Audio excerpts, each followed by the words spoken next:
Ah, Christmas. Season of joy. But if there's one thing I've learned, it's that action never takes a holiday. And this jolly old soul likes to take names and kick ass just as much as the next action hero. That's right, it's Super Santa from, well, Super Santa. Look, up in the sky! It's Donner! It's Cupid! It's Vixen! It's Santa Claus! Yes, Santa Claus, Crimson Defender of Goodness! Yes, aside from giving out gifts on Christmas, Santa apparently sits at the top of the world, patrolling for danger. But Super Santa just isn't some happy fat man. No, he's ripped and ready for action. Now, I guess you would call Super Santa a pseudo-series that was featured on the Oh Yeah cartoon show from Nickelodeon, an anthology that showcased creator-driven pilots. And Mike Bell's creation is a reimagining of Santa Claus as a superhero. Santa's powers are pretty basic, however. It's implied that he has magical abilities like every other Santa story, but he never really uses them. The abilities we do see are the usual combination of super strength, agility, invulnerability, and razor-sharp intelligence. There is one power that is really impressive, and that's his Santa senses. My Santa senses are tingling. Yes, it's kind of like spider senses, except for immediate danger. It detects bad deeds and works on a global level. Santa, is everything all right? I'm afraid not, dear wife. There's trouble in our fair city.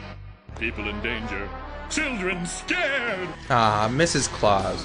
So understanding, so loving, so meek, so smoking hot. That's right. Emma Claus is a lean, mean martial artist and tactical specialist who joins her husband to fight the naughtiness of the world. And for some reason, she acts like Shatner. Children all over the world. I'll be naughty. All at the same time. That's impossible. Surely someone or something is causing this. Are your Santa senses picking up anything? Fascinating. And if I may speak freely, that must be figgy pudding, because jelly don't shake like that. So you've got Super Santa and Mrs. December here. Now who are they gonna fight?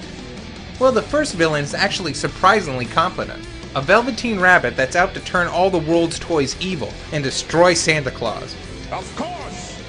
No, I'm serious. In fact, he gives a rather stirring speech.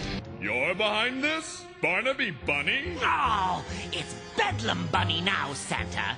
But you were the cutest toy we ever made. Ah! You drove me to this, Claus. I'd always dreamt of being a real cool fighting robot toy. Cool! But no, you made me a cute pink bunny. Lame! A laughing stock!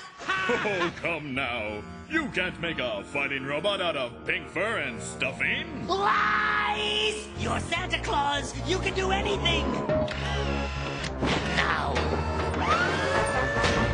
you're gonna pay. Everything works here. The heroes, the jaded villain, and they all have some connection to Christmas. Unfortunately, it's in the other cartoons where you can start to see the premise wearing thin. I would have hoped they stuck with Bedlam Bunny, but instead we're introduced to a few other villains that aren't as inspired, and the connection back to Santa Claus becomes tenuous. First there's South Pole Joe, like the opposite of Santa Claus. He's jealous of all the attention that Santa gets, so he tries to become the mascot of Valentine's Day. But then he shows up late, and everyone's doing their taxes. It's really weird. You did it, Joe. You saved Tax Day. Then you have an insane botanist who brings the world's vegetables to life. And now kids aren't able to eat them, and that puts them on the naughty list? Okay. Then you have Elmer Scrooge, the villain who uses a special chemical to make kids act bad, as opposed to the regular chemicals that make kids act bad. It's actually a great plan. All the bad kids really mess with Santa's head. But there's still something off about this character. Our story continues at the home of the richest man in the world, Elmer Scrooge, great-grandson of world-famous tightwad Ebenezer Scrooge.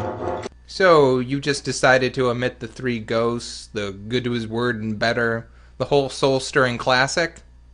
Okay, whatever. So, naturally, Santa pays him a visit. Well, well, it's Santa Claus. What brings you to this part of the world? Drop the charade, Scrooge. We know you're behind the bad gas. Why in the world are you making the children naughty?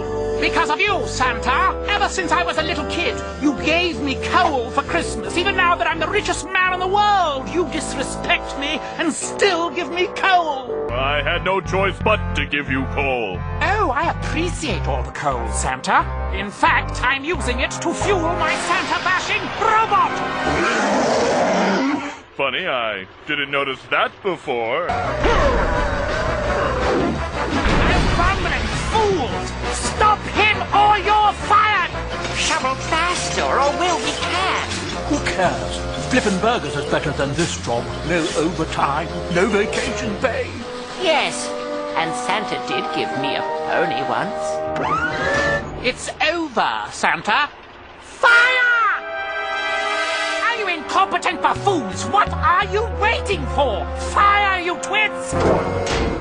You see, this is why giant robots powered by hydraulics and microchips are often preferred over those powered by muscle and irony. The idea was amusing and executed very well, but I can't really see this making it as a series. I can't put my finger on it, but it just seems to lack that warm Christmas touch. And when you have a show about Santa Claus, you better nail that above all else. And I think they could have used a fact checker. So it's a fight you want, eh? Got them, my children! Santa claps his mighty hands, creating a hurricane-like wind. That would be a sonic boom. Of course!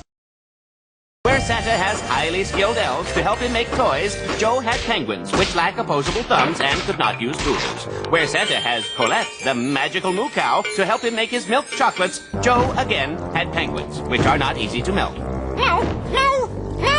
Okay, penguins are birds and don't make milk, but that's still kind of funny considering the possibilities. I reach under there, I'm pulling and tugging, I'm pulling. Nothing, not a drop.